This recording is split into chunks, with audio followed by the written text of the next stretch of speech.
Hello everyone, Krydania here, and welcome to The Factory Must Grow, episode 22. Today we are joined by CodeGreen, a Factorio modder. How you doing today, CodeGreen? Pretty good. Woke up several times because I was like, I'm excited for the podcast, and then I was like, oh, it's 4 a.m. I gotta wait another 6 hours, so Well, tiny bit tired, but yeah, I didn't wake up we're at 6 good. a.m. I'm glad you're excited though. I was excited too. Yeah. What time zone are you in? Same as you, EST Okay, or that's EDT nice. or whatever it is. The Yeah, it time changed change today, so today. we got an extra hour of sleep, whatever that means. We'll pay for it in the spring, I guess.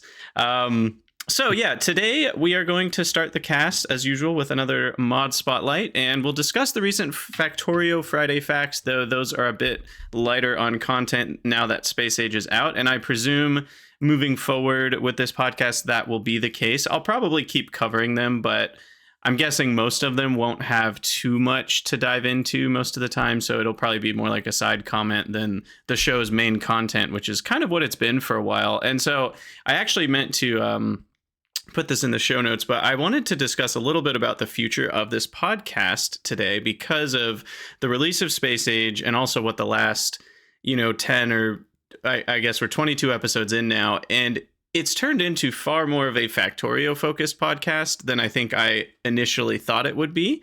I had originally intended this to be a podcast that was very generic and kind of covered lots of different factory games equally. But I think between my own passions and also the connections I have in the community to Factorio streamers and mod developers like you, CodeGreen, I think this podcast is slightly transitioning to be a bit more Factorio focused with kind of additional content on other bigger factory games, like when Satisfactory came out or when games like Dyson Sphere Program or Captain of Industry, some of the bigger ones, when they have big updates and big content things, we might cover those. And once in a while, we'll have guests from those games.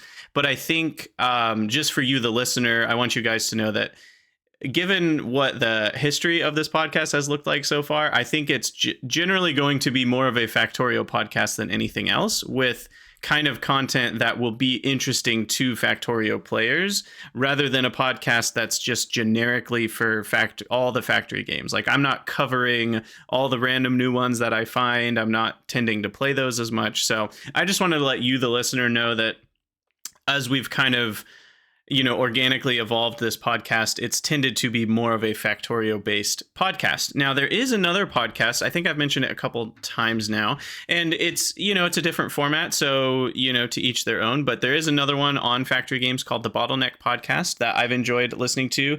And over there, Chris and Dave tend to cover a bit more of that broad spectrum factory game element. So if you're looking for just like, oh, I want to hear about more factory games that exist, or I want to hear about they played through this game and they talk about what they like and don't like, that sort of thing, I would recommend at least checking out the Bottleneck show and see if you like it, because they do more of that type of content there. So I think we've discovered on this podcast we like to dive deep into mostly Factorio, sometimes other games, but we like to not go as much of the broad spectrum. So I just wanted to kind of announce that.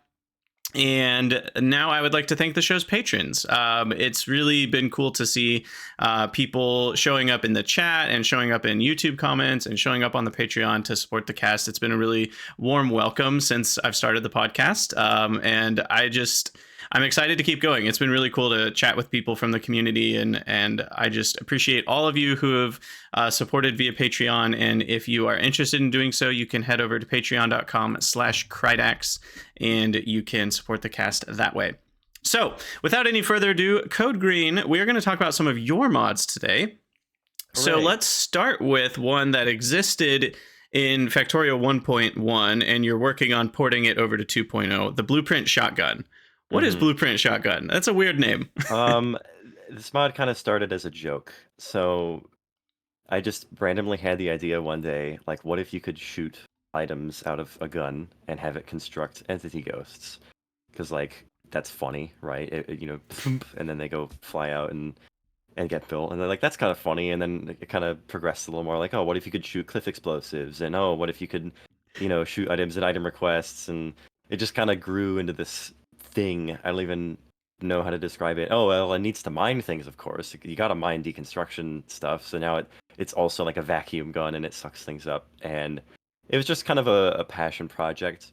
And I didn't realize it until I was kind of close to being done with it that it was like a suitable replacement for nanobots or any other like early bot start mod. Yeah, that's what's interesting to me. Um, yeah, because like I just made it as a joke. Like this is kind of funny, and I got to credit JG, one of the developers, because I probably wouldn't have put so much passion into it if he hadn't said, I don't like this idea on Discord. And I was like, I'm gonna make this so good out of spite.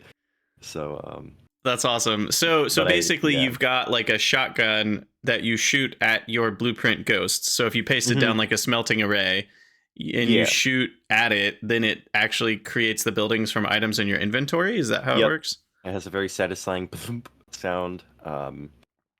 It's just so funny looking. But yeah, it works pretty well. The thing that's nice about it when in comparison to mods like nanobots or like early construction bots, I think those mods, there's kind of two things that make bots very worthwhile. They're automatic and they're not tedious, right?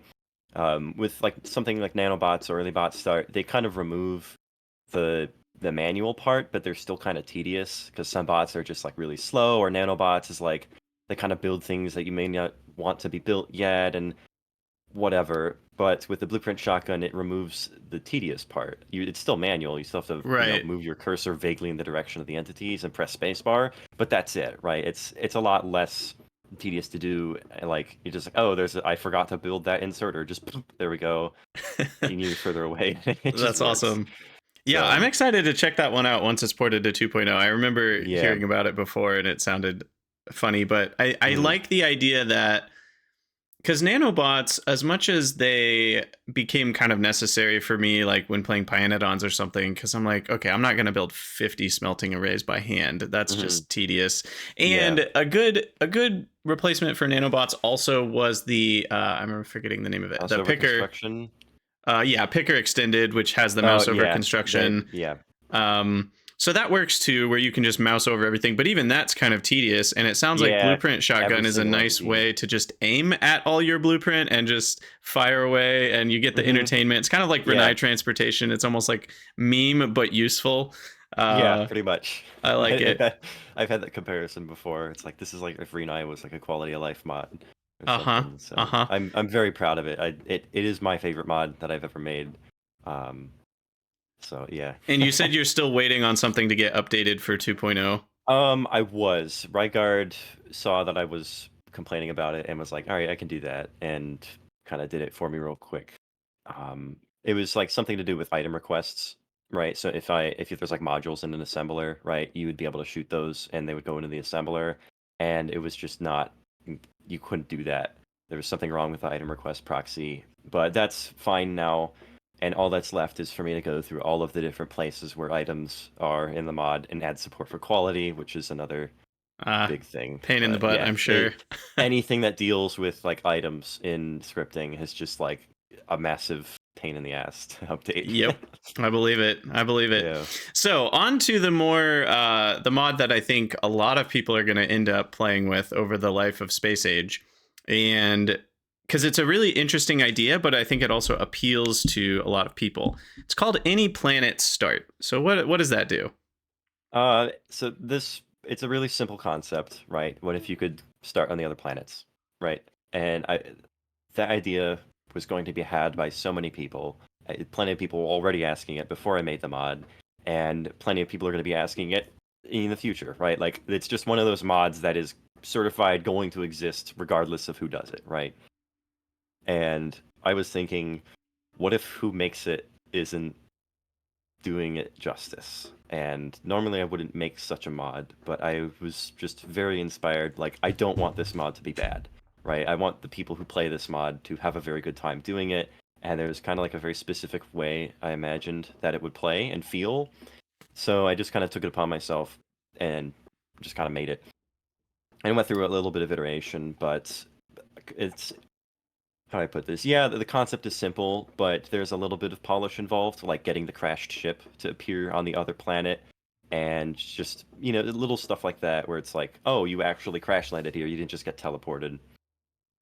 Yeah, stuff that like makes that. sense. It sounds So, like your goal was to keep everything as close to the vanilla experience as mhm. possible, right? Yeah, there is two kinds of vanilla experience that I wanted to keep it close to. One is like the vanilla, like if you were to actually physically go there in a regular vanilla space age game, that feeling of like, oh, I got to like automate from scratch, right? Let's say you didn't bring anything with you, that feeling, but also the feeling of actually starting a vanilla game and having that sort of basic progression. So the only thing that I actually did in the mod is just swap the texture around. Now we were kind of talking about that a little bit before we started. But so there's no new recipes or change recipes or entities or items or anything. It's just the technologies. Sometimes there might be like a recipe that gets unlocked with something else, right? I had to shuffle a bunch of those around. For example, like coal synthesis, where you can make coal out of carbon and sulfur. That was kind of necessary for military science on a couple of the planets. So I had to move that into like the sulfur processing tech, Yeah, that for makes example, sense. or like oil processing for every single planet had to be changed because like take Fulgora for example, you get heavy oil, so the trigger tech you can't place a pump jack on crude oil because there isn't any, It and you doesn't don't have exist.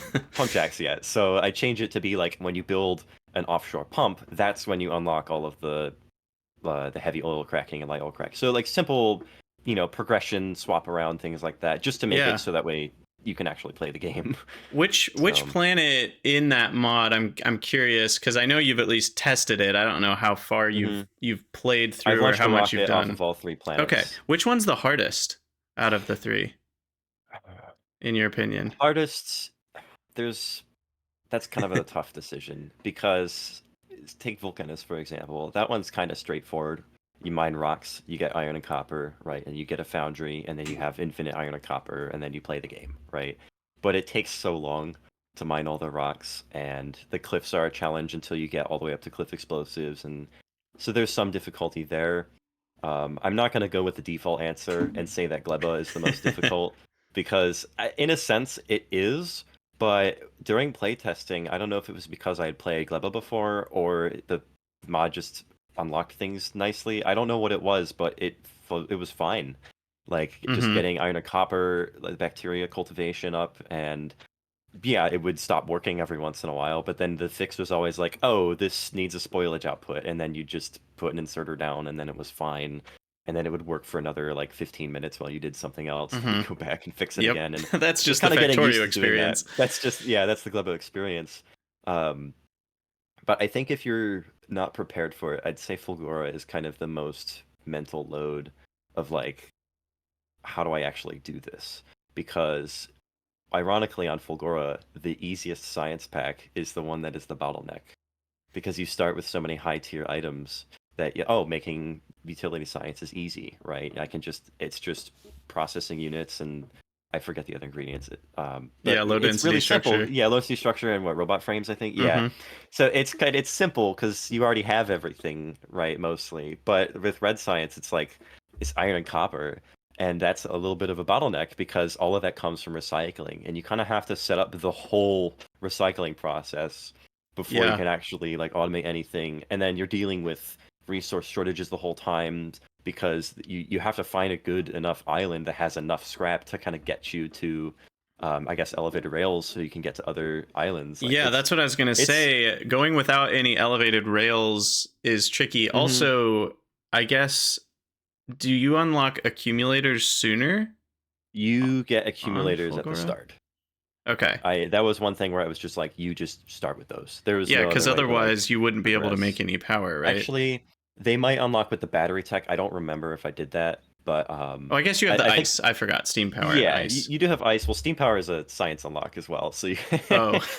yeah, um, yeah. I can't remember if it's unlocked with batteries, but either way, the batteries are basically free because the tech tree of Fulgora is probably my favorite one. The way it looks, because you start with a recycler at the top, and then everything that you get from recycling is just a prerequisite underneath as a trigger tech, and it That's looks so cool. cool. Like these are all the things you get from it, and it's really cool looking. I love it. Yeah, that's neat. That's neat. So yeah, everybody go check out Any Planet Start.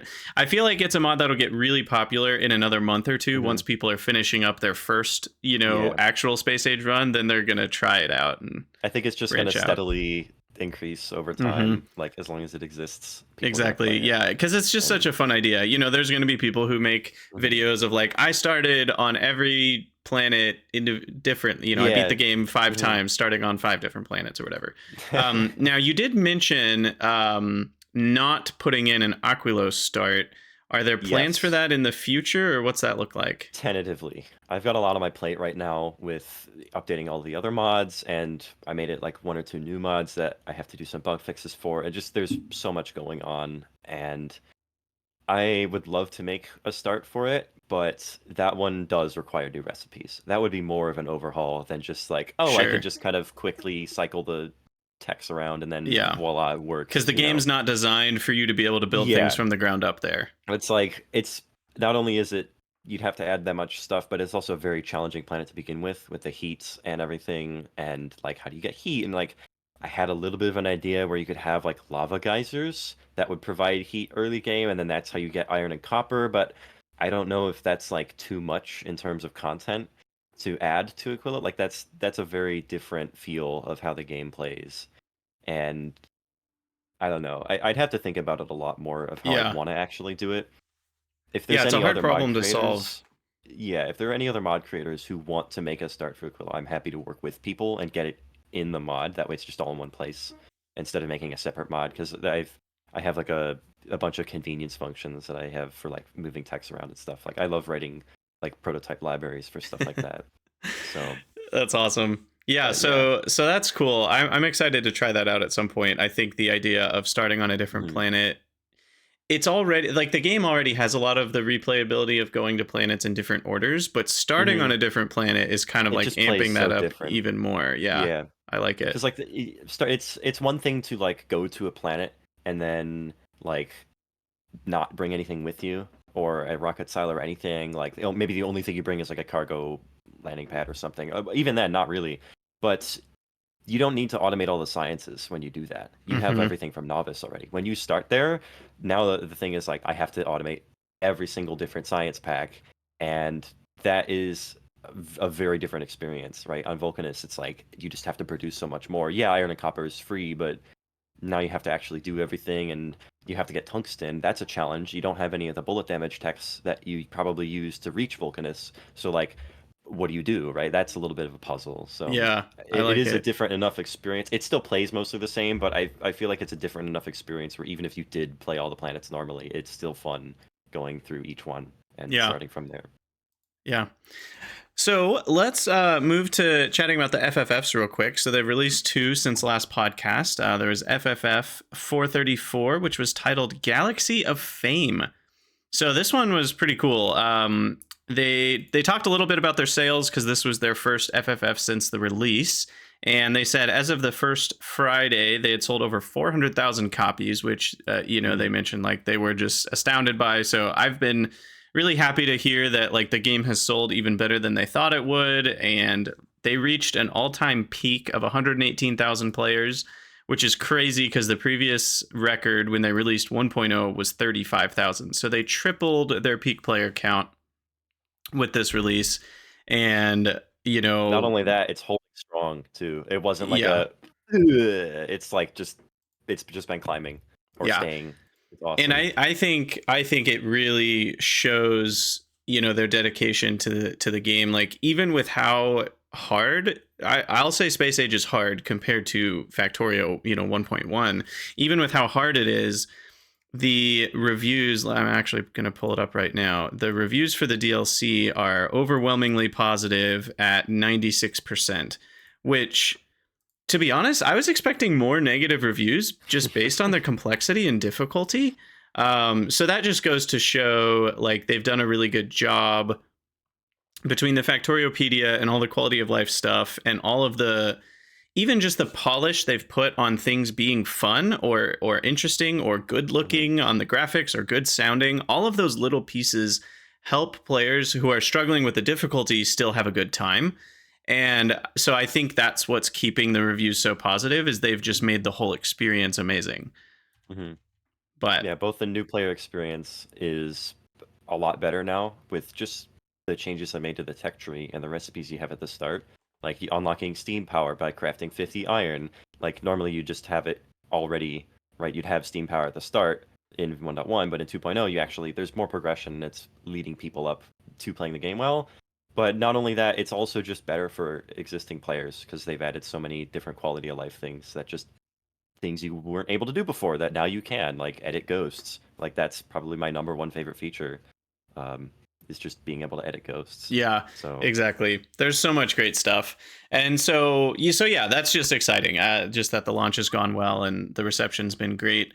So as to the actual FFF, Galaxy of Fame, is a really cool kind of feature that's not in the game that they added. It's called the Galaxy of Fame, and it's a web page, or a page on their website, where essentially every player who beats the game, beats Space Age, is allowed to kind of upload their save, in a sense, not like the file itself, but just all of the stuff it takes to screenshots of the this. map view. Yeah.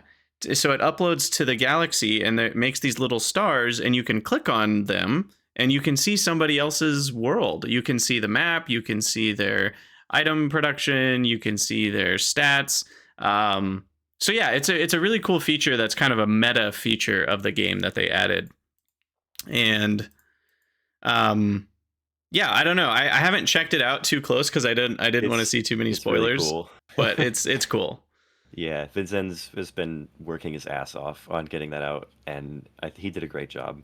I think he wants to improve like the way the galaxy spirals a little bit, but as far as like how it works and everything, it's just awesome. Like I never even thought that something like this would happen, but now that it's just built in and everyone can do it, like, oh, I finished the game, boink, there we go.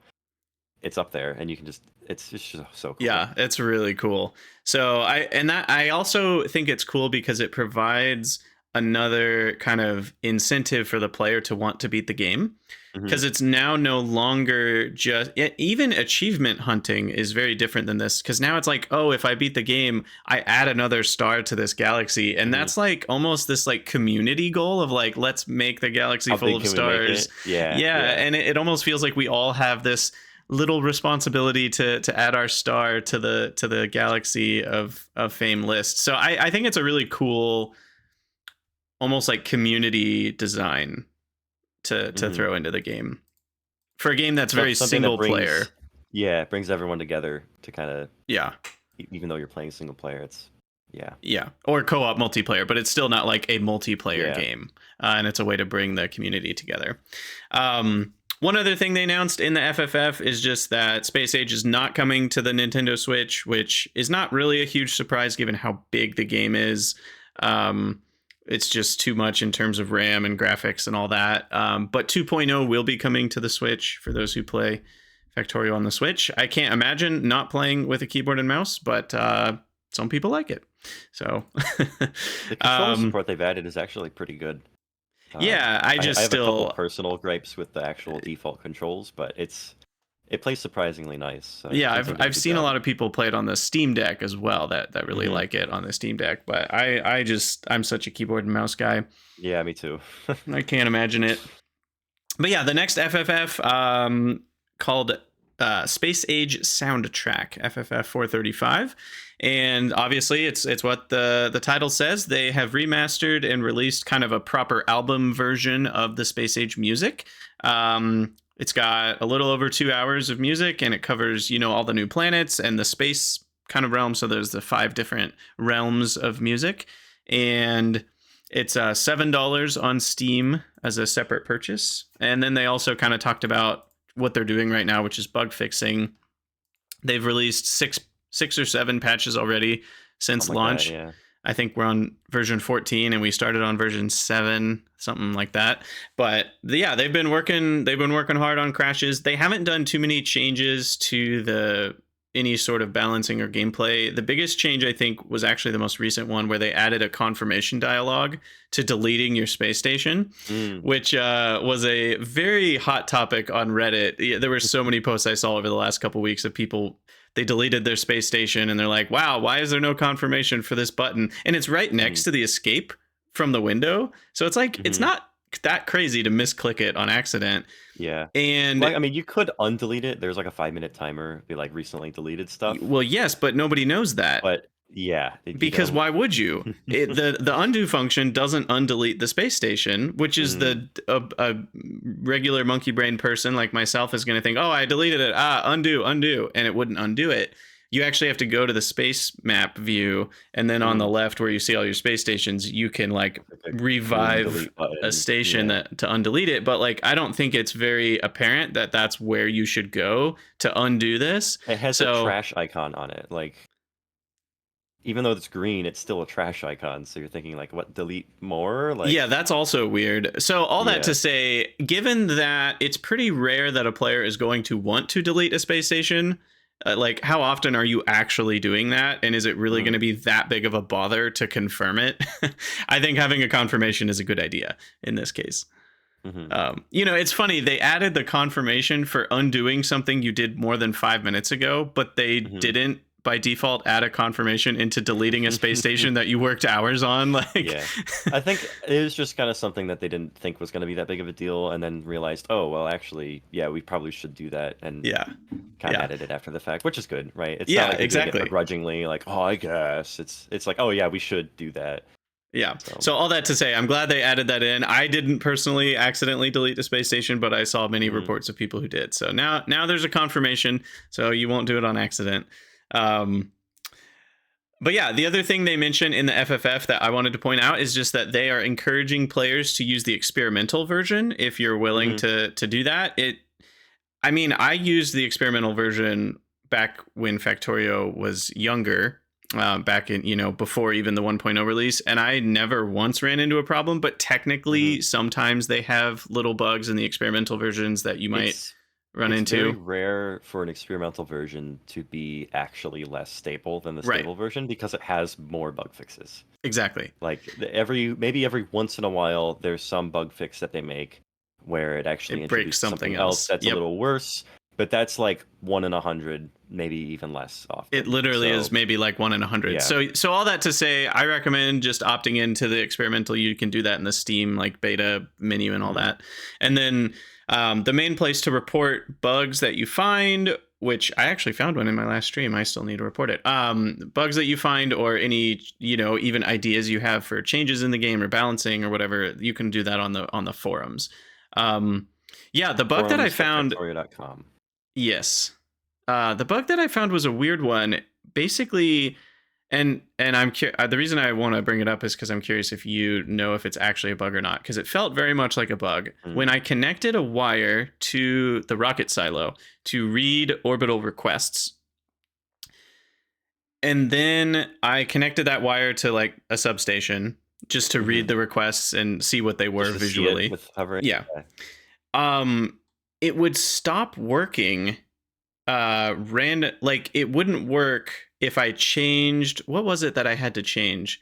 If I changed something, it would stop working and I'd have to disconnect the wire and reconnect the wire. And Hmm. so there was some sort of weird bug with that. I actually kind of forget what it was. I'll have to go back and watch the stream. But Regardless of what it is, if disconnecting the wire and reconnecting it is the fix, then I'm pretty sure that's a bug. and that's exactly what I said. I was like, Yeah. if just putting the wire back fixed it, that feels weird. Like, it I think it shouldn't was if I had matter. changed it from read requests back to none and then back to read Ah, requests, then it yeah. wouldn't be reading the requests anymore. It was weird. That is almost certainly a bug then. Yeah. So all that to say, there are still some little bugs in the game like that, but I've been impressed. After the Satisfactory Mhm. release, which was good, but it was buggy. There were some big bugs in that release that Mhm. would affect your game in a pretty major way. That even the reason I complain about it, I'll put that in quotes, but a little bit of complain about it is because those bugs actually existed already and they didn't fix it. And that Oh, okay. so there were some bugs like the floor holes of pipes in Satisfactory had created some Mhm. issues, and people knew that already in update 8. That was already a problem, and then Mhm. they didn't fix it for the 1.0 release and stuff like that. I think just shows that they kind of ran out of time for fixing bugs because it's like, okay, this is a Yeah, they're game rushing to breaking get bug. all Like your the pipe stops flowing, that should be fixed. Um, but in Factorio, I'm using that as contrast. I feel like there have been some minor bugs, but very few that actually affect progression. And those that Mhm. do exist are ones that you only run into in weird cases. There haven't been Yeah. any bugs where, like, oh, everybody playing is running into this same thing that's actually messing with their game. I So think I've there's been really there's, like, impressed. one that is in the game right now, and I think it was introduced in the most recent version. where sometimes asteroid collectors just kind of get stuck calculating their nav mesh Oh, for like asteroid chunks that they're trying to grab. So they'll just have this like no Wi-Fi icon on it, basically. oh, that's funny. And I guess the fix is to like delete and replace them, and then if that doesn't work, just delete a tile that's next to them, and then undo that, and then it should fix it. But that's like the only thing. That's the thing. Like, think about how much stuff there is in Space Age, Yeah, and how all of it basically just works. There's it's just no amazing. issues with anything like that. It's awesome. It's amazing. All right, well let's move on. So many things to talk about and so little time in life. So we have you here, Code Green, and I just want to get to know you a little bit first. So who are you? What do you do? Right now I am like a UX developer. So I make either like website interfaces or kind of like application interface design, more focused on the UX side than the UI side. But that's Okay. only something I started really doing recently, not have been doing that for my life, but that's what I'm up to now. Okay. So have you been doing like was that something you wanted to do or was that something that you got into partially because of your experience with modding Um, and coding? the latter, like because I've been doing Factorio for so long and all of my mods have like been quality of life UX stuff. Someone reached out to me and was like, "Hey, we saw this and we think you'd be a good fit." So That's that's cool. it wouldn't be for Yeah. if it weren't for Factorio, I wouldn't have the job I have right now. It's just kind of funny. Yeah, and you're not the only Yeah. one on this podcast who's been on this Yeah. podcast saying the same thing, Rygard. Yeah, Um, right. Well, his is a little bit more direct, I'd say, exactly. being a developer and all. Yeah, but I Uh, mean that's why he applied, right? Is all of mhm. his experience working on the game. So then the question leads me to how did you get into modding? Um, this is kind of a funny story. I was a longtime Factorio player before I started modding, of course, and I always loved coming up with like weird world scenarios. And the one I had was using a mod called Islands World. I don't know if it's been updated. I don't think it has. And it does what it says. It makes the world islands instead of continents or whatever, like with lakes in them. And so you'd have to normally if you were just playing with a mod, you'd have to build landfill between stuff. But I was like, no, I'm not going to do that. I'm going to install this mod called Dirigible, which adds blimps, and we're going to control those blimps with AI programmable vehicles. And it's just kind of like this set of mods that'd be really funny to kind of like imagine blimps flying between islands for your main form of logistics. Like that's Freight funny, forwarding. but cool, right? Yeah, freight forwarding. Well, that came out like a couple of years after I was Yeah. trying that, but yeah, it's the same vibe. And I ran into an issue where how do I get power between the islands? And I was thinking like I could ship coal over and then have steam power and everything, but that's kind of not great, right? I don't want to build steam engines on every single island. I could install a mod that barrels steam, and then you could send the steam barrels over and then just have the steam engines, but that's the same issue. It's just without the boilers. I don't want to have power generation on every single island. And I just couldn't come up with a really good solution. There wasn't a mod on the mod portal that would let you just transfer power between things. So I was like, oh, I know. I know how to code. I'll, make my own first mod. And it's one line of code. It lets you place big electric poles on water. And Nice. that was it. That was the whole mod. It took me like the entire day to do because I didn't know how to like, what is a mod, right? What's the folder? Where do I put this? Like all of that stuff that nobody knows when they're doing it for the first time. So it's kind of I made it for myself, but I put it on the mod portal because why not, right? And then for the longest time, it was my most popular mod, even though I had made so many other like cooler things, in my opinion. It was like this thing that was just up in the top. So that's how I got into it, right? I'd have a couple more ideas later on, and well, I've done that before. Oh, what if all the science packs each took the science pack previously in their recipe, right? So green science would take red science, blue science would take green science, and so on. And then that mod ended up being really crap, so I deprecated it. But whatever, you live and you learn. And that was just kind of the start of the journey. Yeah, that's awesome. So did you mod any other games than Factorio or is it Nope. just Factorio? First and only. Okay, that's interesting.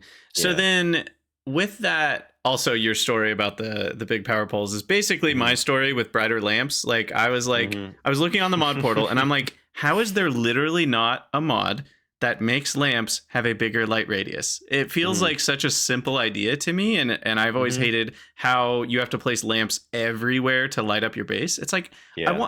I like having a lamp, but I don't want to have to place 50 of them. I'd rather just place Hmm. maybe 10 of them, I for know a there's certain one area. that added bigger lamps, Yes, but it but makes them two that's by not what two you lamps. wanted. I didn't want Yeah, and two then by then two then they don't lamps. fit in your designs anymore, and And then yeah, I didn't want actually a content mod. I wanted a mod that just a changes the tweak. lamps that are already in the game without having to have a Hmm. separate recipe or separate entity or anything. I just want the lamps to be brighter, damn it. And that didn't exist. So, like you, I looked into, okay, I'm going to make this thing because it's literally just one property that you have to change Yeah, in the you game. just data.raw.lamp.light.area or whatever, or dot Exactly. area. Yeah, it's Yep. just one line. It's just one line, and so my entire mod was one line, and like you, it took me a day to download VS Code and figure out Yep. GitHub because I wanted to do it right. I'm like, Yeah. or at least sort of right. So I was like, Mhm. I'm not just gonna like write this in a random text file I and did mine miss in all the Notepad++. things.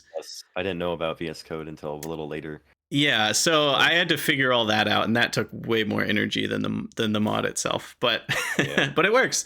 And Derpamu, one of the people on my Discord, actually updated it, so now it works for 2.0. Oh, nice. That's good. So thanks to Derpamu for that. But anyway, all that to say, I love that that's how your modding journey got started. So then, what?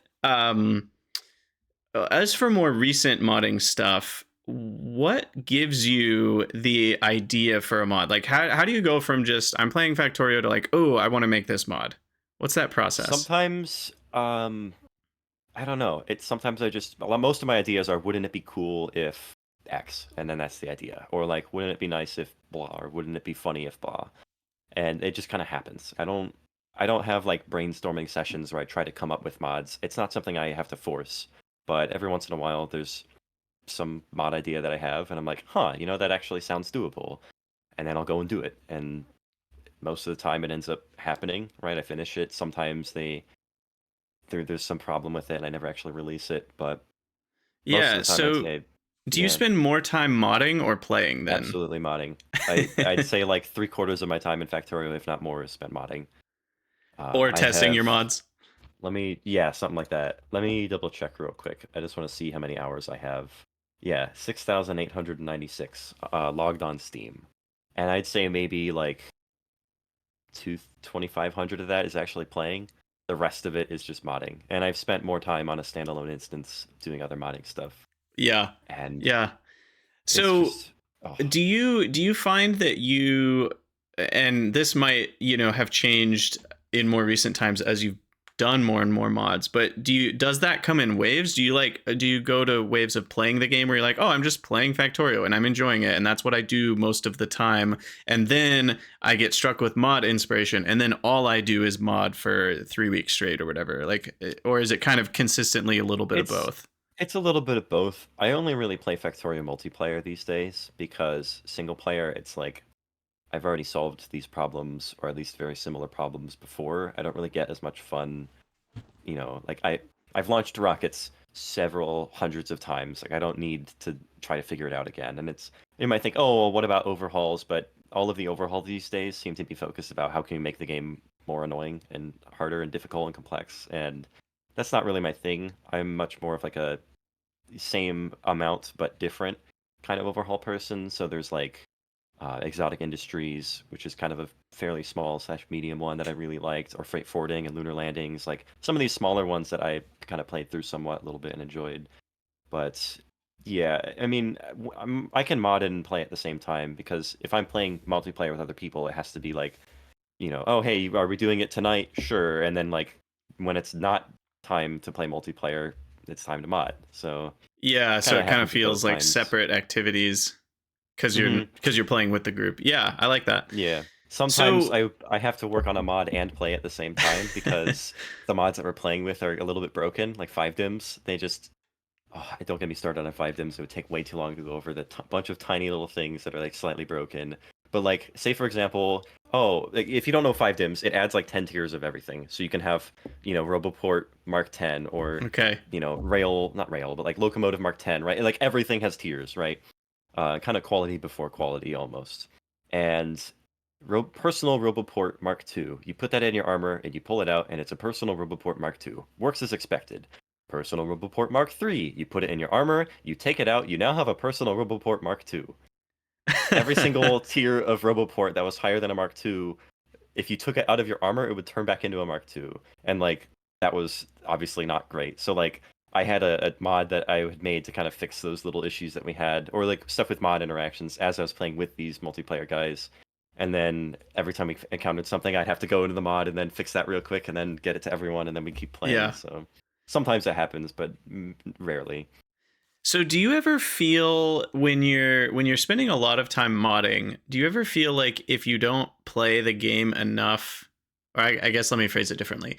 Do you feel like your gameplay that you do is important to help you kind of keep in touch with what it feels like to play and therefore what is good in a mod?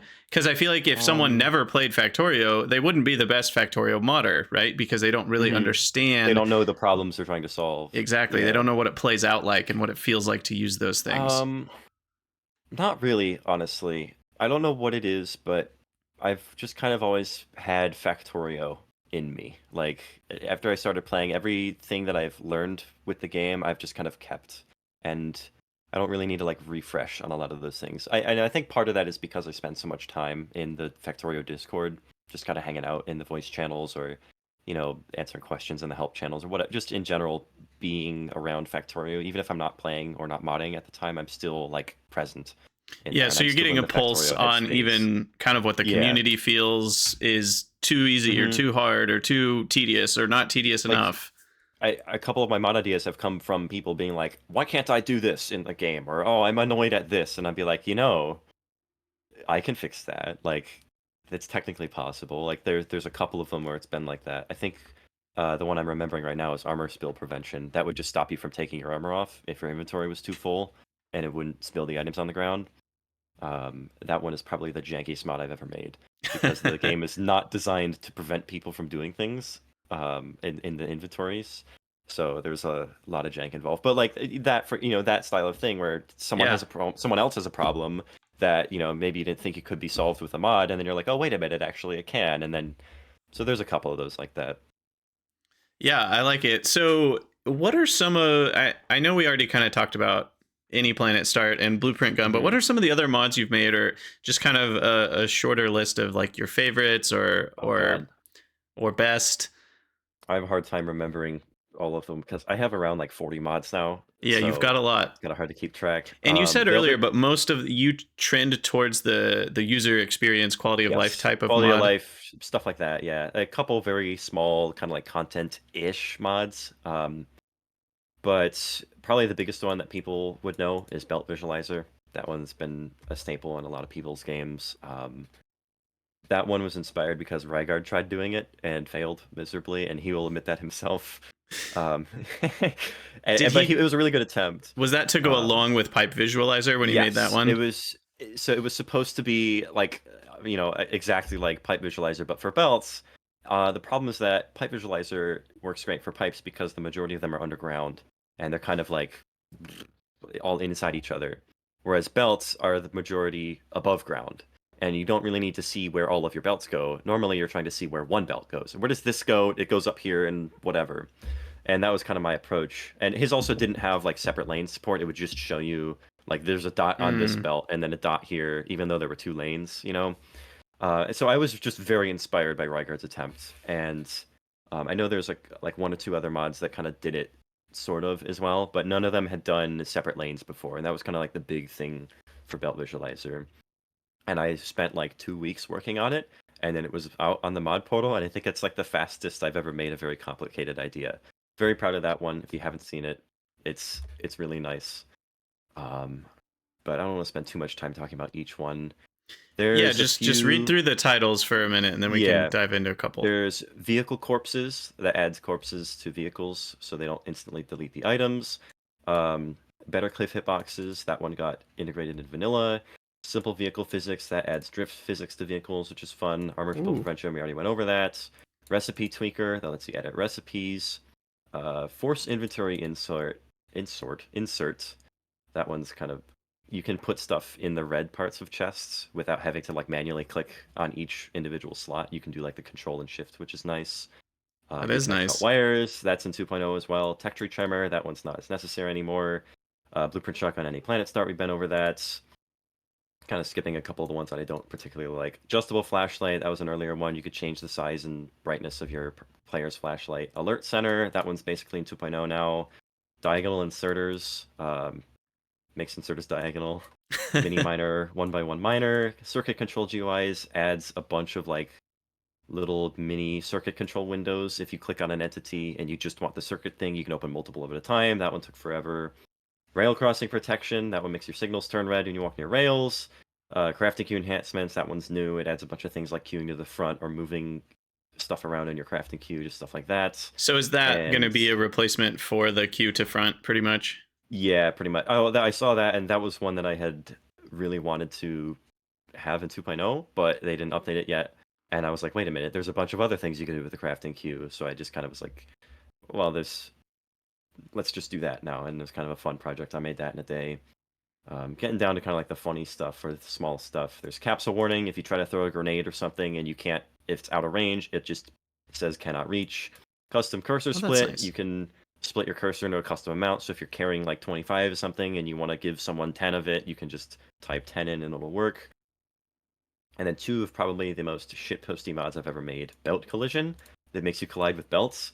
And realistic underground belts. It makes it so you can't cross undergrounds with each other. You have to like do one Oh, here and then one there. Those together are very that's fun. funny. And that's about all of them. There's a couple other kind of skipped because it's like And they belt don't collision really is like matter. you can't walk over belts. Yes. So Oh well, gosh. there's actually another mode that I forgot about until now. You can make it so you can only walk on belts.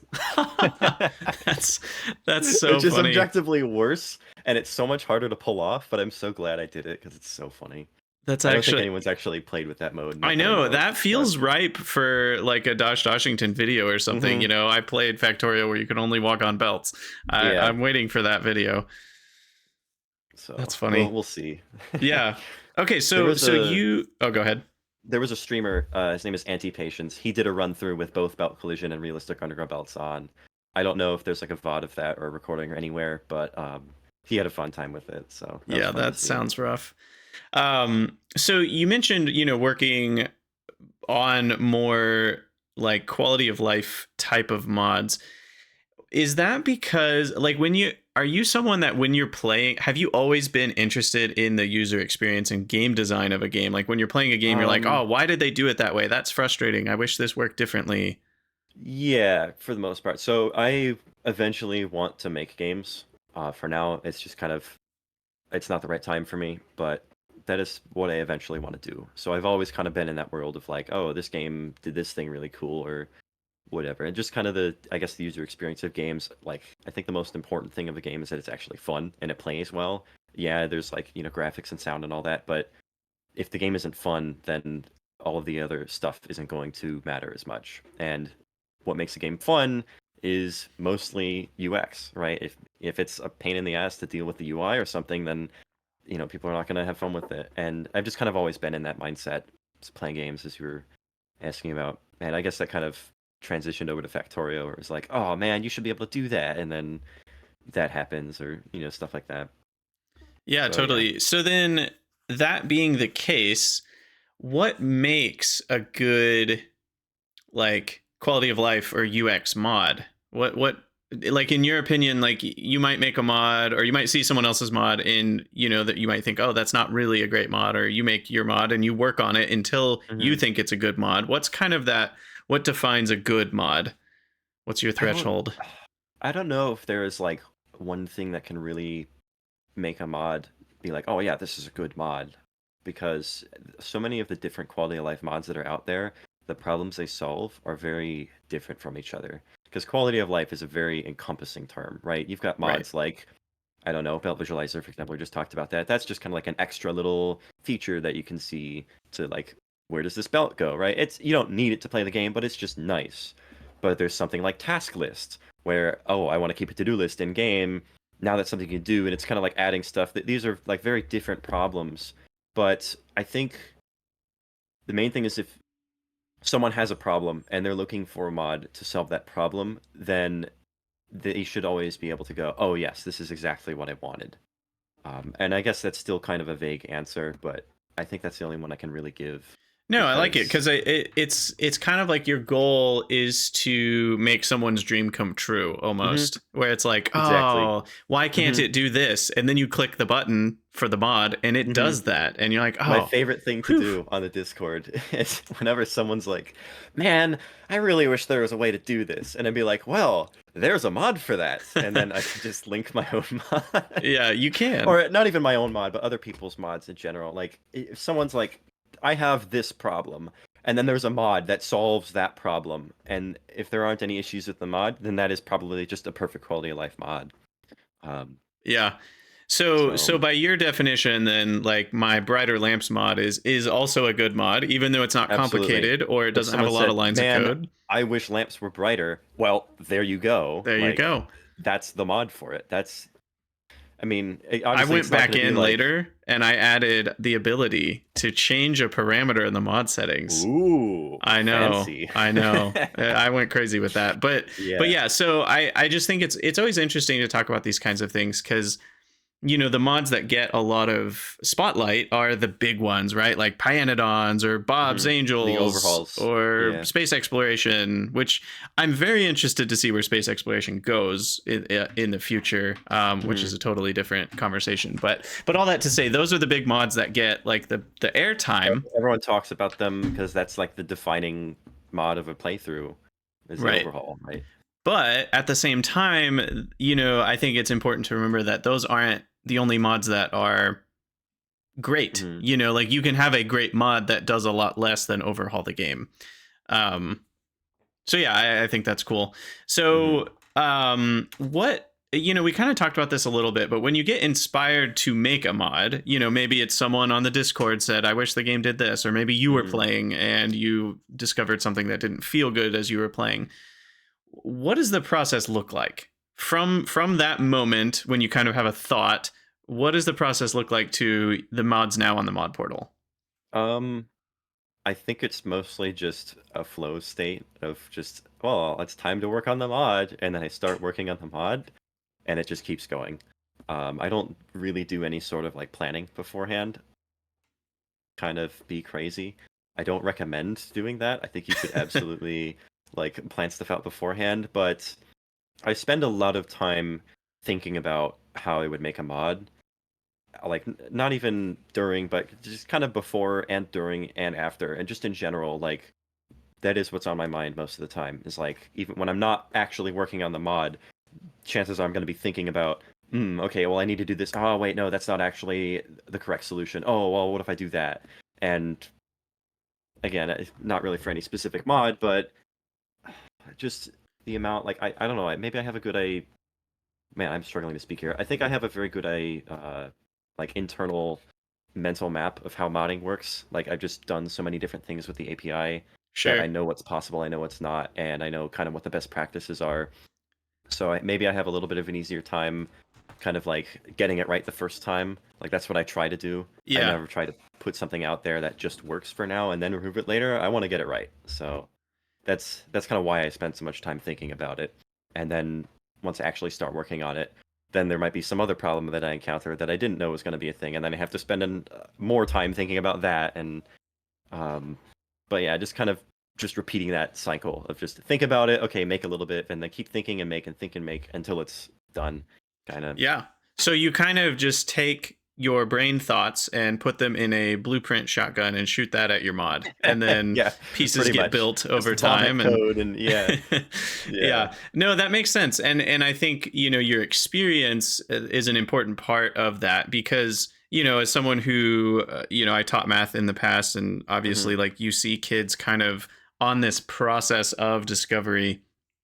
And certain kids can hear a concept and kind of apply it, and they don't need to practice it 500 times.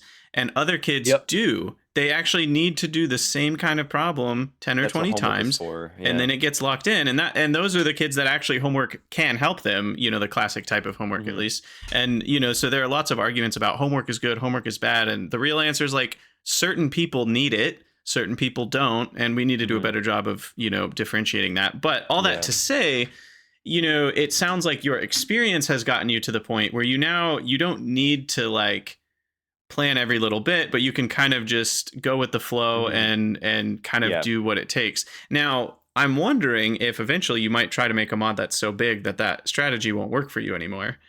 Um, we'll see. I try to not have overhaul ideas because I don't want to spend my entire time modding being committed to just one thing. And that's not to say that the mod creators who are doing that don't deserve a lot of praise. Like the Pi developers are insane. I know Indeed. like space Pi exploration, players, Pi developers, they're Pi, all insane. yeah, the We're whole we're thing all is just crazy. yeah, and even with the space exploration, a lot of people love to credit like just Irondell because oh, it's his mod, but he's got a whole team of people working on things as well, and like I could not imagine spending that much time dedicated to just one thing and like keeping that all on my mental map. So I think it's easier for me to make these sort of smaller or medium-sized mods just so they can fit in my head all at once. And but we'll see. I have had like there's no magic overhaul on the mod portal right now, It's true. so I want to make one because there's most of the mods that are out there right now are mostly based in reality where it's like, oh, ore washing and ore crushing and all this other stuff and chemical processes and whatever. And they kind of feel real. And it's like with a magic overhaul, I just get to make shit up. It'd be so Uh-huh. fun. Yeah, exactly. Yeah. And so Where's my maybe alchemy? maybe at some point in the future, I'll kind of settle down and work on something. I'll stop having these kind of crazy things that I just have to keep working on and actually sit down and do an overhaul. But Yeah. Well, we'll it's see. interesting because you mentioned being interested in developing your own game, and Hmm. I wonder if is it kind of hard to think about overhauls because then it's almost like you kind of are developing your own thing, but Yeah, you have to play within all the boxes and exactly. constraints that Like Factorio has. eventually, if I want to be working on my own games, I don't want to be spending so much time working on overhaul because it's not my own game. Like, yeah, it's my Exactly. own mod, but it's still Factorio, right? Yeah. Like, I That can't makes make people sense. pay me to. I mean, I guess that you could have like a Patreon exclusive mod thing, but that no, that just doesn't work, and people shouldn't try. I Yeah. don't think anyone has, and that's a good thing. But it's yeah, that's also kind of what I'm afraid of. I don't want to spend so much time doing overhaul that I kind of get distracted from what my real goals in life are. Yeah, that's actually really cool. So, what are some kind of, thinking future focus? What are some ideas you have for mods that you haven't made yet, Um, if that's a any? good I question guess it sounds because like you kind of just make them as yeah, you think them up. So, literally it's like I have an idea and then boom, I start working on it. Usually, if I'm not busy with something else, sometimes I'll write stuff down. I do actually have a to-do list somewhere. I think it's in my notes folder. Let me pull that up real quick because it is it's not that long honestly, but there's some stuff in there. Okay, yeah, here we go. There was a mod that I actually was working on for quite some time. I was going to call it Infinite Maze. And have you ever seen the Ribbon Maze mod? I've seen like the Um, Maze World mods where like it's like a yeah, chunk wide and they all connect, but you yeah. can't So go like Ribbon between them. Maze, it kind of starts with the bottom. There's like water at the bottom here, and then it just progresses as a maze, but it's only in one direction. It's a limited width. It doesn't go down. It only goes up, right? And that's Ribbon Oh, Maze, and that's fine. It does like that's fine. But if I were to play maze mod, I want the maze to go like that, and water will be at the dead ends, and like resources at the dead ends and stuff. Like that's what I would want. And Ribbon Maze is also completely scripted, so you don't actually get the terrain in the preview when you're generating a world and stuff like that. It's a little. I guess you're not really generating that much terrain, so it's not really a performance concern. But I wanted to make mine entirely in the data stage of Factorio, like during startup, so you can actually see it. Like the terrain just generates like that as is, and not getting like pasted over. sure. So that's something that I probably will end up actually finishing at some point. The mod is like basically done. I just need to make a starting area, and And then will it 2.0 came maze? Will out, it and do that on every planet when you land there? um, that's the thing. I was making this mod for 1.1, so I haven't really thought about Space Age yet. And so probably, but it would take more work, and I think I made it in such a way where it's generic enough where it could actually just straight up work on planets. There might be a little bit I'd have to do for like Gleba or Frugor or whatever, but it should be okay. And they changed how terrain generation works in 2.0, so I'd have to spend a lot of time Mm-hmm. doing that and changing it. And the jank that I'm doing might not be possible anymore. So Yeah. we'll see. But that is just like one thing. Um, I was gonna make a mod called Train Enhancements a while ago that was just a big collection of different quality of life things where like press a button while hovering over a train and toggle it from automatic to manual, or like when you queue up a temporary stop and you're like, actually, I want to go over here, and you go somewhere else with a temporary stop, and it doesn't delete the old temporary stop in vanilla. So it's like auto replace stuff like that, or like stuff like default wait conditions for when you're going to trains, and a bunch of different things like that. But it's like with 2.0, I feel like that's a lot less necessary than before because of all the stuff that they've already done with like train groups and how interrupts work, and you don't really need default wait conditions and stuff like that anymore. So we'll see. I might do that at some point, but who knows? Um, there's a bunch of just random tiny little ideas I've had, like a chest limit warning. If you place a chest down coming out of a assembler, it'll be like, hey, you need to limit that chest. Oh, so you Stuff don't like forget. that. Yeah, or like um there was one in like dynamite. It would be like early cliff explosives. So you'd have to like physically place it down and like wire it up with the circuit network and like Oh, but that's that's fun. not really yeah, it's just like kind of random stuff like that, but it's not like dynamite isn't really interesting to me because that is a content mod and not like yeah, I could do it, but is it really adding that much to the game? Like I have other ideas that I'd much rather be doing, and Sure. so stuff So like do you that. find with your large kind of mod repository, do you find that it gets annoying, or what are your thoughts on how, as you make mods as a mod maker and then the game continues to evolve, and then maybe the mods break, like right now a lot Mm. have broken because of 2.0, is it annoying to have to maintain all of them? Like, do you feel this sense of responsibility that you don't kind of want, or do you It's like not it? annoying per se.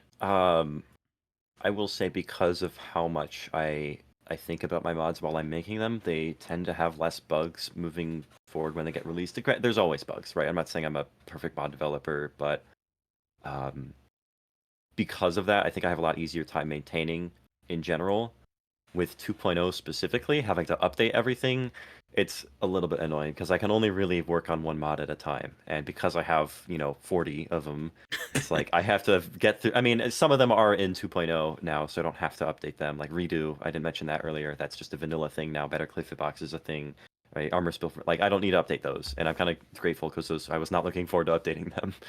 But there's been like people don't really know me as a mod creator sometimes if they just use one of my mods. It's just a mod, right? They don't know it's Right. oh CodeGreen made that. And so I've had like a number of different posts on my mods being like update to 2.0? When are you going to update to 2.0? And it's like yeah, Uh-huh. yeah, I'll get there, like just be patient please. It's been out for like 2 weeks.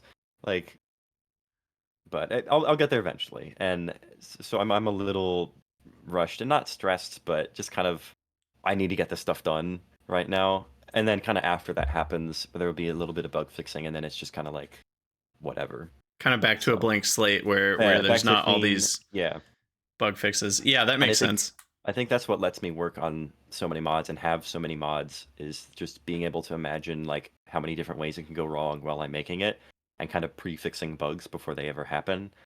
I don't know if that's like a special nerd ability of mine, being able to envision that, or if it's just like the experience talking, but it's just simply don't write bugs and then you won't have to fix them. Ta-da, problem Yeah, solved. yeah.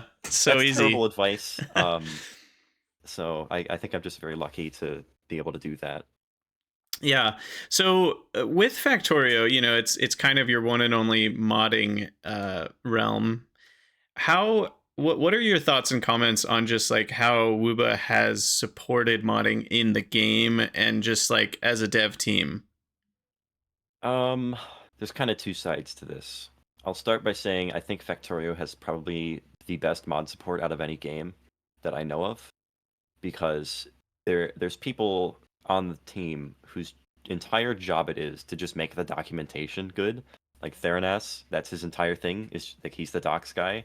And then Bilka is the wiki admin, but Bilka also does a crap ton of work on like maintaining the docs and improving them and making sure everything is correct.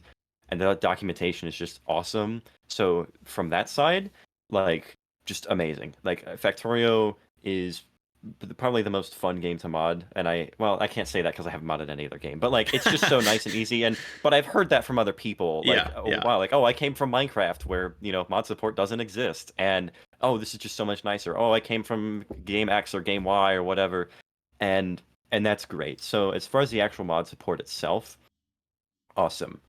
Um, the other side to that coin is that they don't really design the game in a way where mod support is the main concern, right? And I think we're seeing a lot of that now in 2.0 and Space Hmm. Age in particular, where there's a ton of new features that they've added that don't really have mod support yet. And I think they'll get around to it now, or just in general, like they were just focused on getting the game out and not really getting the modding API out because that's the important thing. Most people are going to be playing the game, not modding. But like demolishers, for example, or segmented units as they are generically, there's just like no support for them. You can't really like make territories or anything. They're all based off of the terrain generation. Like you can't control the worms at all. Like they're just kind of there. They only exist for Space Age, and that's it. And I'm sure we'll see better support later, but or stuff like the space platform hub. You can't tell it to go to automatic or paused through script right now. It's just kind of like that's only something the player can do. And so I don't know. It's kind of like there's just some things that are just kind of not like Coverx doesn't really pay attention to mods at all, and he's like the main developer. And I know a lot of the other developers kind of care more about modding. Like Ryguard started as a mod developer, our sitting was making mods. I know Clonan's made mods. Like a lot of the devs have made mods, but because Coverx doesn't really pay attention to it, he only really cares about the game as it is. And that's not to say that he doesn't care about the mod support. It's just not at the front of his mind. Sure. Well, and it sounds like he's offloaded kind of the mental Mhm. load of making Yeah, modding stuff work on the other team members, so he can kind of focus yeah, on the core vision of the game. And to be yeah. fair, when you're making a game, and I guess some of it, and these are very interesting game design philosophy questions, because it's kind of like when you make a game, are you making it to be the game you're making, or are you making it Hmm. to be a sandbox of a game itself, where the game itself is almost like a sandbox and people can make mods for that, and Hmm. now it's almost like your goal is to make something that can be a lot of different experiences, or is your Yeah. goal to make a tight experience, and then where you can allow people to mod that. And a lot of Yeah. developers go with like zero modding, official modding support, Mhm. so Our kind of like you're intended gameplay saying. experience, you have to do it the way I want. Yeah. Yeah, so like you're I think saying, I he's think I Factorio's think done there's a bit of such a good both. job. Yeah, because Kovrex he makes Factorio because Factorio is a game that he just wanted to make, right? And with I guess with mod support, he was aware that mod support is a thing, and it's awesome that he's made the game in such a way where mod support is a thing. But he didn't know what Pionodons was until the LAN party because someone brought it up, and he's like, "Pi, what's that?" And like we had to tell him. So like That does feel surprising. yeah, like he just Yeah, doesn't really look at the mod portal. He doesn't play with mods, like because I mean, think about it from his perspective. This is his game. If he thinks something could be made better, he's gonna do it in the game. He's not gonna go look for a mod to fix it because sure. why would you, right? So, and it's kind of understandable, I guess. So, Well, yeah, and I feel like what's interesting, there are a lot of mods though don't exist to fix something that's broken, but to rather add something add something new new. to Yep. keep it exciting, right? Like Pyanodons isn't there to make Factorio better; it's there to Hmm. make a whole new It's there to experience. be its own thing. Yeah. Exactly. Yeah. So it does make sense to some level that maybe like UI UX mods he wouldn't use as much of, because it's like, Hmm. well, obviously we just want the base game to be the perfect experience. But at the same time, not knowing about some overhaul mods, it's like, well, those exist because people don't want to keep playing the exact same game in Factorio. They Exactly. kind of want to play a new Factorio. Um, Like I played through vanilla 10 times. I'm not going to do that exactly. again. Oh, hey, what's this? You know, overhaul A. What do you know? It's very different. Yeah. Like I One will thing say I was Factorio will not be where it is today if it weren't for mods. totally. There's no way that it would have been this big. Well, I mean, when you look at the number of downloads for something like Space Age, and it's in like or Space Exploration was like Mm, 500,000 or more, and it's like if you think about how many hours those 500,000 people spent playing Factorio, yeah. and how many more people have bought Factorio because of those 500,000 people playing for longer because of it really starts to add up. Hmm. Where like even if your original design intent for the game wasn't to be like, oh, I want to make a game that's a perfect moddable game, it's Hmm. kind of become that. It's become a game that's massively moddable, and a huge amount Absolutely. of the play hours that go into it are in modded versions. So it's kind of almost Hmm. like you can't not acknowledge that at some point. What Oh are yeah. what are some things like quality is an example of something that I've been disappointed to hear is not very moddable. Hmm. Like a lot of the stuff in the as quality exists is kind of hard baked Quality. in. Yeah. So on the other side, what are some new features and new things that mods can mess with in 2.0 and Space Age that wasn't possible before? What are some of the things we now can do? Spoilage is probably the biggest tool that they have given modders for interesting things that they can do, because there's so many unique things you can do with spoilage. And it's not. Try not to think of spoilage as something that can only happen to organic something, but simply items turning into other items after a Yeah. set amount of time. For example, I haven't seen this done yet, but there's an idea where, I don't know, say for example, you want like a heated iron plate. You need a hot iron plate. So you have an entity that's like a, I don't know, a heater or something, and it heats the iron plate. Yeah, it heats it, right? And it turns it into a heated iron plate. And you have a limited amount of time left before the heated iron plate turns back into an iron plate, right? And like, Yeah. there's just so many unique ideas that you can do that you couldn't do before, because it would have been so performance intensive to go over every single place the items are in the game and keep track of them and blah blah blah, and it probably wouldn't even been possible in the first place. Like, that is probably just the biggest, coolest mechanic that people can do now. Yeah, I think having the ability to have a timer attached to every item is just so innately Hmm. powerful. I'm trying to Yeah. think of, yeah, I mean, other than obviously like it's items turning into other items, but you can have items that cycle in a loop, right? Like Yep. A turns into B, B turns into Into C, and C then and C C turns turns back into into A. A. Can you modify the rate of spoilage like during runtime, or is that fixed in the prototypes? I'm not actually sure. Because I I was think wondering, it's like, just what if you could prototypes. speed up spoilage, like put it in a fertilizer bin, thinking of organic You stuff, and it like can't. makes it go faster or The something? way is spoilage is stored on items, there is a tick where it's supposed to spoil on, or maybe like a Oh, tick that they started spoiling from, I think. And any sort of interesting. like freezer mod, or spoilage enhancer mod where it makes them spoil faster, you'd have to be changing that tick a lot, and it just wasn't designed to do that. I know Interesting. you can set the spoil tick on items, I'm pretty sure. Yeah, yeah, I'm looking at it now. You can set the spoil tick, so you can have mods that like change it. Um, but as far as like a global thing, or like for every single item of the same type, not really. So you can kind of do like small little custom things, but not like a Yeah, global thing. that's cool. That's really cool. Hmm. Yeah, I've been so impressed, with the space age stuff, but it is a little sad to hear some of it is a bit more locked down and not Hmm. moddable. Like with I think that'll change with quality, time. I Yeah, heard that with some items with quality you can't even set that it's a 30%. You can't change it from 30% on certain things, is that right?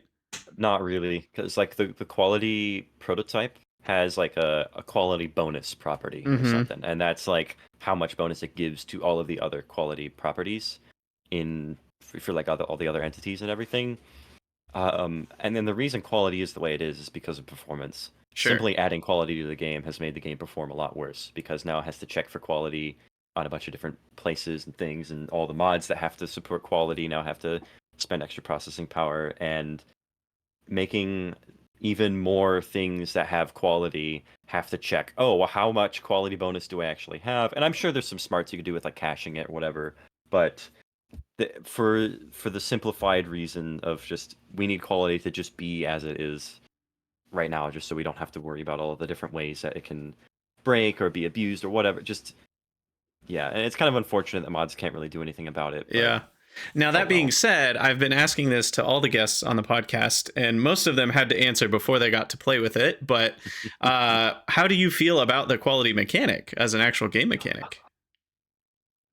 Very, very mixed feelings. I want to like quality. I'll put that out there at the start, because the idea of having different tiers of the same item is just very cool, right? Oh, I can have better inserters for this specific niche area, or I want to make a bunch of, better furnaces or better solar panels. Like, that's a neat idea.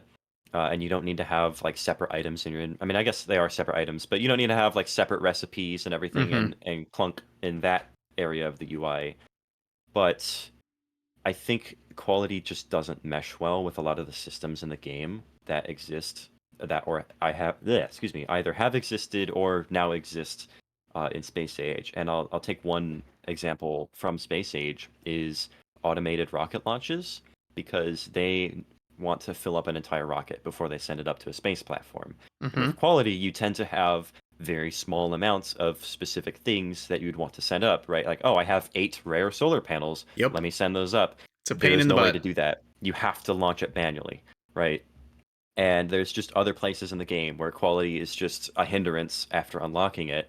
Probably the biggest example that people are complaining about a lot, and I was complaining about this a lot even during beta testing, was the fact that once you unlock quality, when you go to change a recipe in an assembler, it is now 2 actions to do. And I see you're nodding Mm-hmm. along. You know exactly what I'm talking about.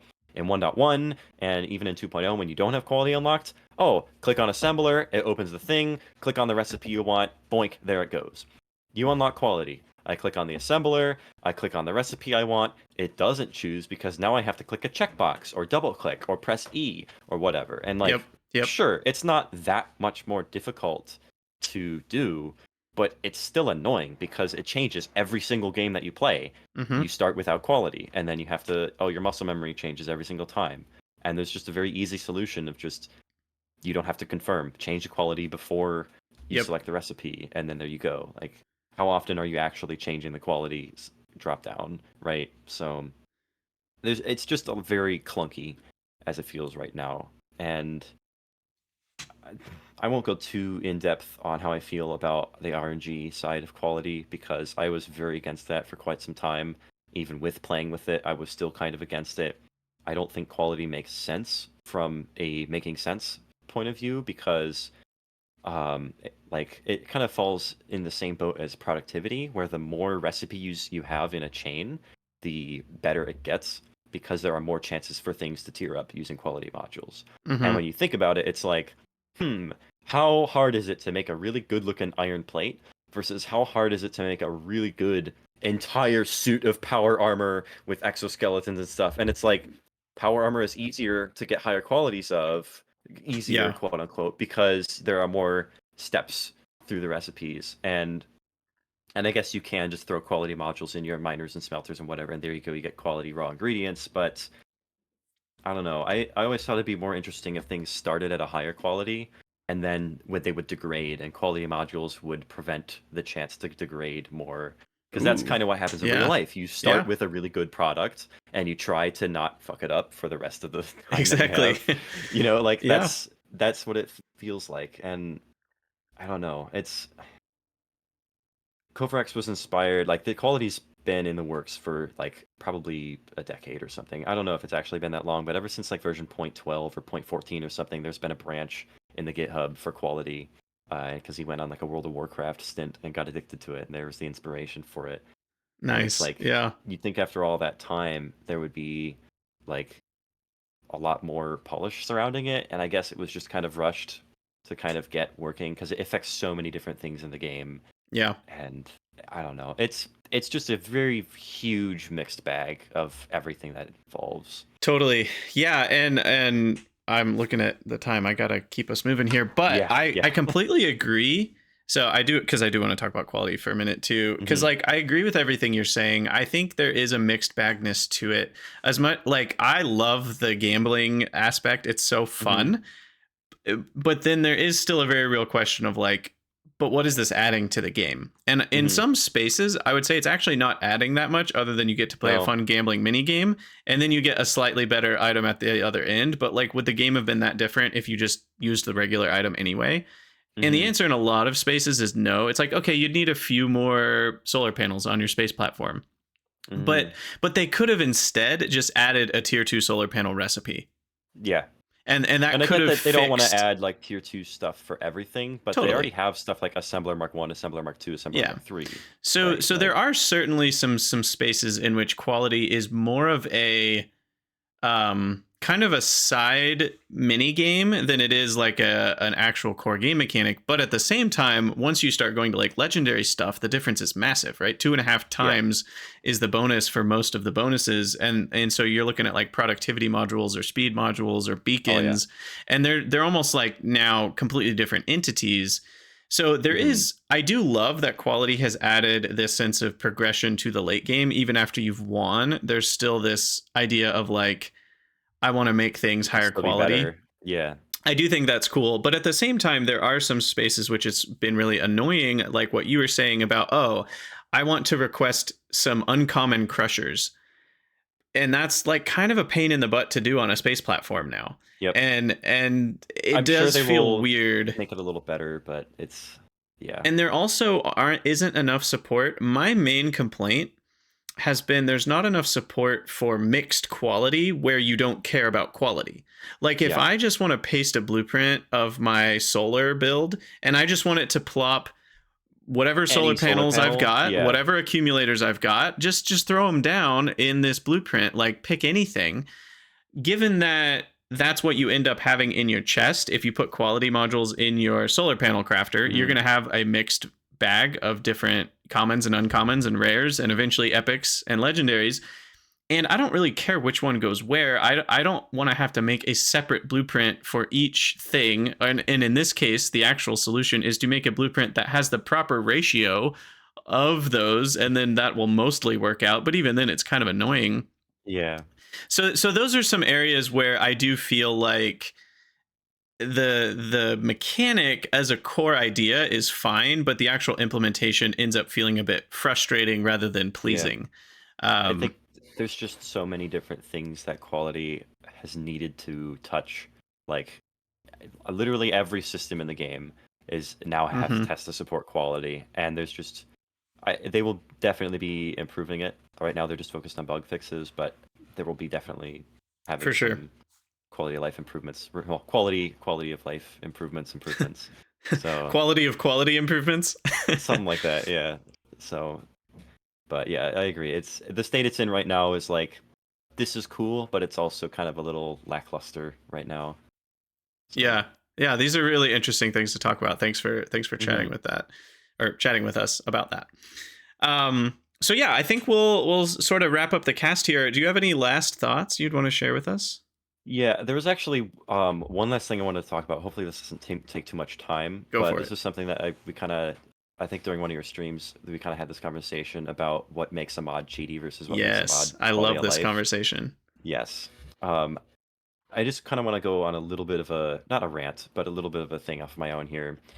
I think Please do. that there is a bit of a spectrum between this is like cheating and this is pure quality of life. There's no cheating here involved. And most mods fall somewhere in the middle, right? And I think the difference between what makes someone think something is cheating versus what makes I just want to preface this: it's okay to cheat in a single player game. I don't care if you use like squeak through or whatever; like it doesn't matter. But when someone sees something in the game that they don't like, for example, walking through pipes, right? That is the main. I'll use squeak through as an example because it's probably the biggest one. It falls right in the middle of cheating and quality of life. And some people view that as a challenge, right? Oh, pipes, I can't walk through those. Now I have to design my factory in such a way where, I don't have pipes in the way of things, right? That's kind of a cool little design thing, right? And then some people view that as that's annoying. I don't want to have to deal with that. Like why do I have to collide with pipes if they're so short? Look, he can just step over them. And when one side views it as a challenge, when you have a mod that removes challenge, that's kind of cheating. And then the other side views it as tedium. And when you have a mod that kind of removes tedium, you're more likely to view that as quality of life. And that's kind of where we have this whole kind of Yeah. debate of like, is it quality of life? Is it cheating? And I think again, it's that whole scale of like, is it cheaty? Is it quality of life? Like, does it matter? And I think in some cases it doesn't. Where if you're just playing by yourself and you're not really caring, then who cares if you use squeak through? Who cares if you use far reach? Like that kind of stuff. It's a single player game. Do what you want. I'd still call it cheating, but I'd also say it's okay to cheat, so it doesn't matter. And Yeah. that's my opinion on that. But if you're being like, guys, look, I just launched my rocket for the first time and it only took me like 6 hours or something, and then you're kind of like masquerading, and you're maybe not intentionally doing that, but some of you is like, oh, you were using far reach that whole time. Well, that kind of invalidates your comparison to the rest of us because we're not using far reach. So when you're kind of involved in that multiplayer thing, it is a little bit more important. And as long as you come up front and say, hey, I was using far reach and squeak through, and here's what I did with that mods, that's perfectly fine. Yeah. No, and that's where it gets really interesting. So I feel like adding a third kind of category, because you're kind of Mhm. categorizing like, is it removing tedium or is it removing challenge? And there's kind of that dynamic of whether people call it cheating or not. I Mhm. think there's the obvious category of true quality of life that legitimately having this mod, Oh, if you were doing a speed run, would not help you at all, right? Like yes. recipe book is a good example of this. Like that's a pure Mhm. quality of life mod because having it does not do anything for you.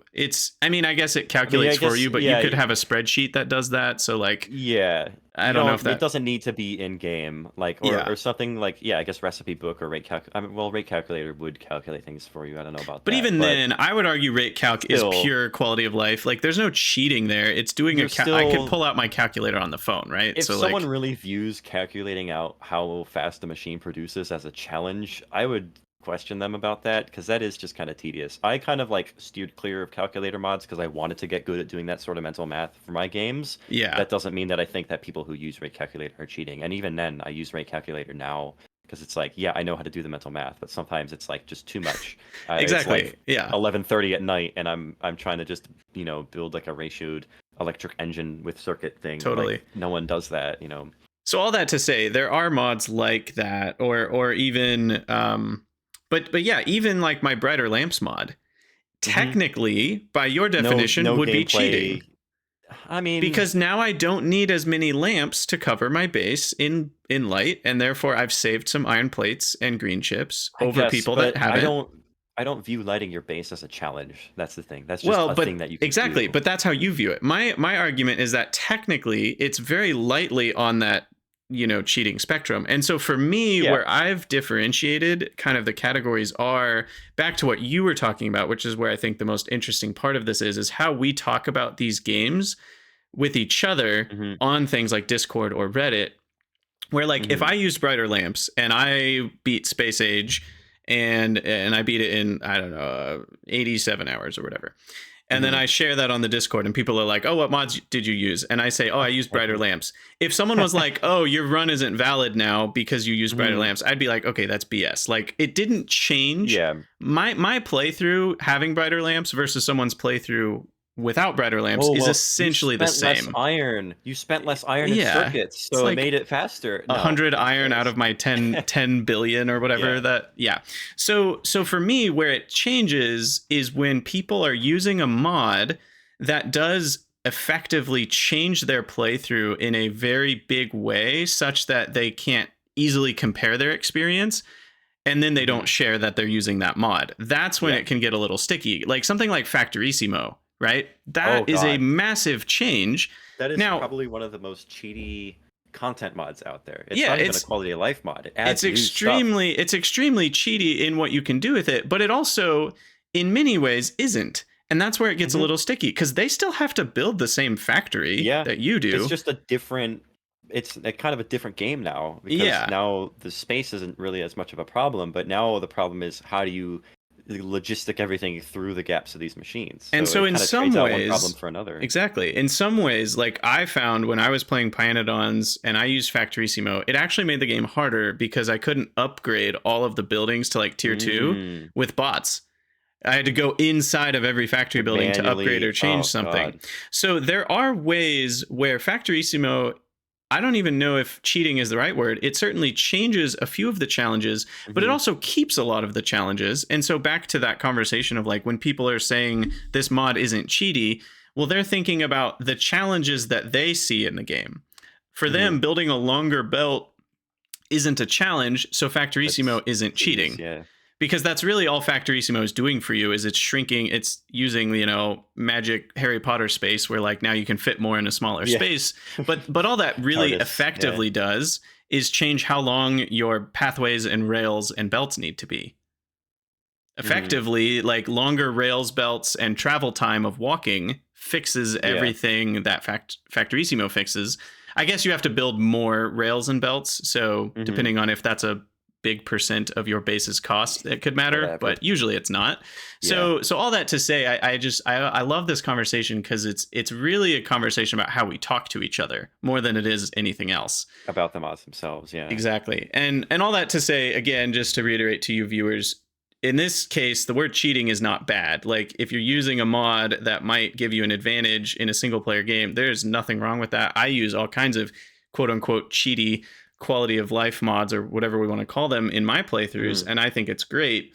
It is just important that A, you're not gatekeeping and you're not calling other people invalid because they use these mods, but Absolutely. B, also trying to be clear about what mods we are and aren't using when we're trying to compare our experiences to each other. I think it also doesn't help that there's like we don't have like a scale of how cheaty a mod really is. Everyone's always like binary on like, oh, squeak through is cheating, or far reach is cheating, or versus like, no, I just like squeak through. It's not blah blah blah blah blah. Yeah. Like it doesn't help. We should almost have like a a cheat, an audience rating score of every mod of like 0 to 10 meter of like how much is it cheating. Yeah, the exactly. the cheatometer of like, oh, I put squeak through at a 5 and I put far reach at a 7 or 8 or something. Like, yeah, I think that would honestly I kind of want to do that now. I think that would help solve a lot of the it problems. would. And I would say those mods are actually pretty low though, because let's remember what real cheat mods look like. It's literally Infinity like chests. yeah. Oh, I gave every recipe double the productivity. That's cheating, right? Like, that's the old definition of like entering a cheat code into your game and getting free stuff. Like, that's what most people think of when they hear cheating, and squeak through is certainly not that.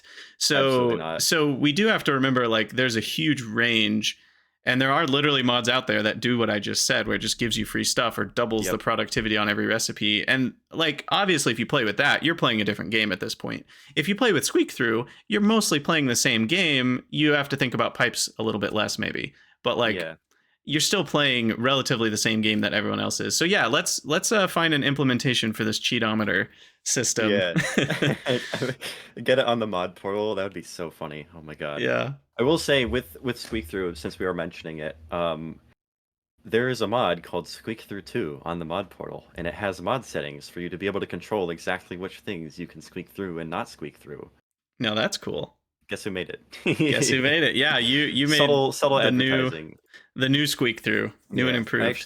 I made that for 1.1 because the original squeak through was kind of abandoned. The original mod author wasn't updating it anymore, and I was always disappointed that there was no mod settings. Like, I like being able to walk between solar panels and mining drills, because that's not really like, you're not going to redesign your entire solar panel field so that way you can walk through it. Like, that's dumb.